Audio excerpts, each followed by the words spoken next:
Who was kind of funny at Media Day was JaVale McGee. Yeah, it was enjoyable to watch him. It was, and I was kind of skeptical, and I think we were a little skeptical of how the Kings brought in McGee, and then just like, all right, McGee's our guy. See ya, Keita. See ya, Noel, without even seeing them in training camp. And I mean, it was only a Media Day interview, but he kind of it seems like he brings in that veteran presence. This is something we lost in Dellavedova. I mean, he's our oldest player on our team now. In front of Barnes by probably, 5 years? I think Barnes is 30, Barnes 30 going 30, on 31. Yeah. And then 35 going on 36 for McGee. Yeah, so he just seems like he's here. I mean, I don't think he would be here unless the Kings made the playoffs last year, but I mean, that's what winning does, Even though McGee's not like that biggest player anymore, but I mean, he's been around. 3 championships isn't nothing.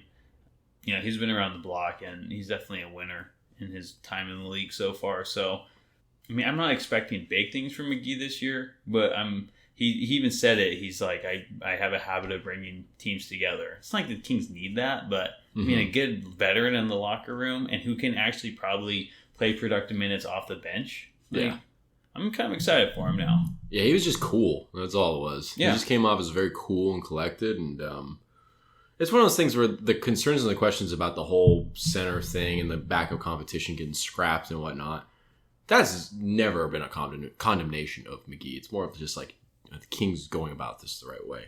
And you do kind of get that first exposure to McGee, and he's just going in there. And he's a guy that's going to come in, do his work, do things for the team, both on and off the floor. I mean, whatever happens, it's going to be just one of those things where it's like, this guy is a nice addition. And listening to him talk and listening to things and kind of being reminded of the guy he is, and in the locker room, on the bench, on the floor and whatnot, it's like he does offer a lot of things that Nerlens Noel could never dream of offering. Yeah. And so he really kind of, it's not like he took the heat off himself, because I mean, like McGee, we kind of know what we're going to see out of McGee for the most part. I mean, it'll be a little interesting with a different defensive scheme as opposed to what he was used to, or not used to, but what they were doing in Dallas under Jason Kidd last season. It's good to see him kind of come off and just be like, Jason Anderson's asking him a question. He's like, I'm not sure I understand that question. Couple of seasons. I don't get what the question is. Yeah.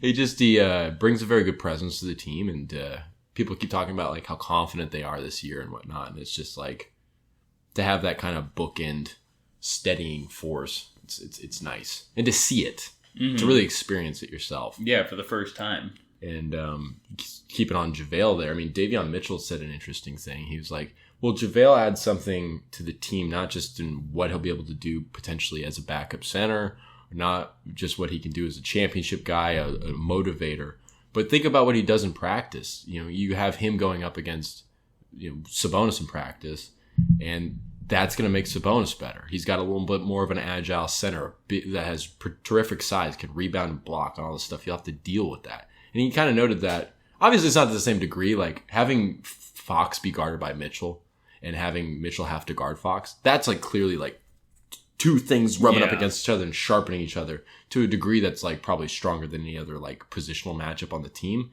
But to hear that point, and I don't think it was shade at Alex Len or anything like that, but to add that kind of element, because you think about it, you had Alex Len, Rashawn Holmes, and Chimezie Metu going up against Sabonis in practice. You had one guy in Alex Len that was probably playing motivated and playing a position that he actually should be playing. Because I don't know if Holmes was all the way there mentally, and I don't think Chimezie Metu is really a 5. Yeah. So it's like, not only is McGee, again, doing stuff on the floor, doing stuff in terms of, intangibles with his teammates, but it's like, to hear that it's like, well, that's making Domas better. That gives him new challenges to kind of deal with. Yeah. That's going to open up all sorts of different things. And building off that, something Mitchell said was that, like, McGee has played meaningful minutes in this league during his career so far, and he's played against the Jokic's. I'm pretty sure he said Jokic and just other NBA centers, and he can kind of teach Domas too. It's like, hey, like in practice when he's guarding him, it's like, hey, like this move didn't work, but guess what? Like, Jokic used this move against me. It worked on me. Like, probably work against other people too. Yeah. Instead of spinning left, spin right on this. I don't know. You know. No, I definitely just coaching like that. Just like he's been around. He's seen it all. Yeah. So it's like it's almost just like Dellavedova was like a player coach. Yeah. But like that's not the same position. That's not. He's not even. He'd been out of the league for a little bit. You know. Yeah. So it's like McGee really is kind of a. He's almost like a player coach as well, but it's like a specific player coach. Yeah. You know, it's like, that's my running backs coach. I'm a running back, that kind of stuff. Yeah. It's nice. You're really going to get great insight from him. So, I mean, McGee almost walking away from this media day. Aside from Sean Cunningham, I think McGee was the star.